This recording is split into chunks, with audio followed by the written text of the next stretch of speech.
Since Blitzkrieg 3 is not really what a lot of people hope for, I'm going to show you something that might ease your pain, cause it's something new, but still an original Blitzkrieg experience.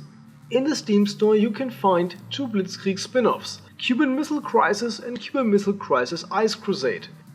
It's a game pretty much designed for fans of the original Blitzkrieg, so if you're looking for a new single-player strategy challenge, stick around. The whole game takes place in the 60s during World War III. You may have noticed it's a fictional story. The storyline is kind of self-explaining. The Cuban Missile Crisis escalated and everyone is fighting for survival, resources, yada yada yada. So, a fairly generic story. Here comes what makes the game so interesting. It enhances the game mechanics of the original Blitzkrieg. It adds resource management and a dynamic campaign screen. Between the main missions you will encounter enemy forces or bases on randomly generated maps, or better, some preset maps which are chosen randomly. These bases scattered all around the campaign map are crucial for your success. They supply your troops with fuel, spare parts and ammunition. If you want to have air support during your battles, you better make sure to gain air superiority, either by having a big anti-air shield or by large amount of interceptors. Or you could just try to occupy all enemy airfields.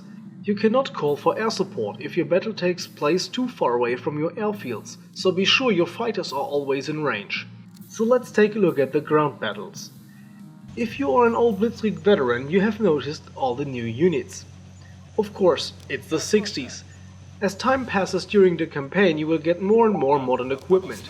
The Russian will have these trucks at first, later armored transporters, and in the sequel Ice Crusade, BK1 transporter tanks.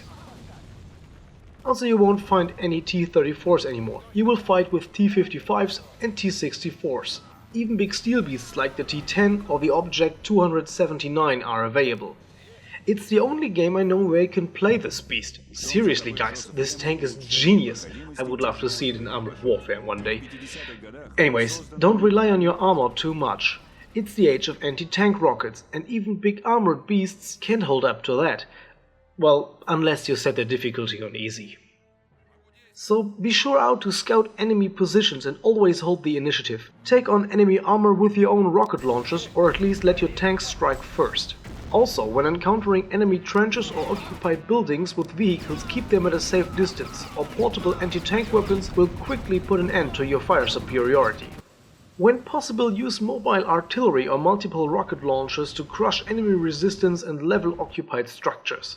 Or when available, call for air support, but be sure to disable all enemy anti-air positions, otherwise even high-altitude bombers will quickly be downed by surface-to-air missiles. So be sure to press F5 to save before you try anything stupid.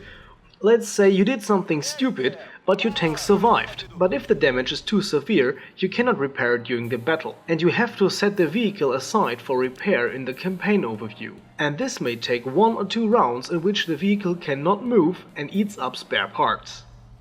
You also have to look out for your tank's fuel consumption. If it's used up, refuel your vehicle. But be careful, the fuel truck is vulnerable to enemy fire. The same counts for the engineers, ammunition trucks, the decontamination teams and the field medics. So far there are only a few flaws in this game, and no, not the graphics. If you buy this game, you are a Blitzkrieg nostalgic. It's the AI.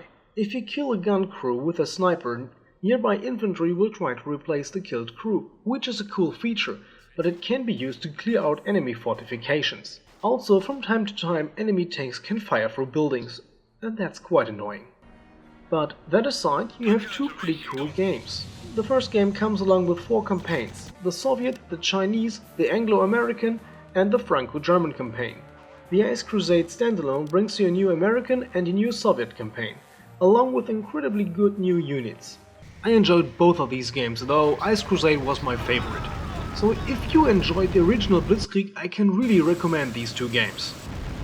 So as always, see you next time, have a nice day and guten Tag.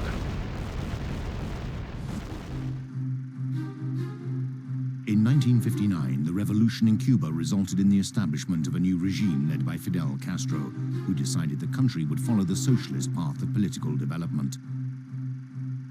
The US government decided to prepare for combat, directed at overthrowing the revolutionary government of Cuba. The USSR declared it would not tolerate the aggression.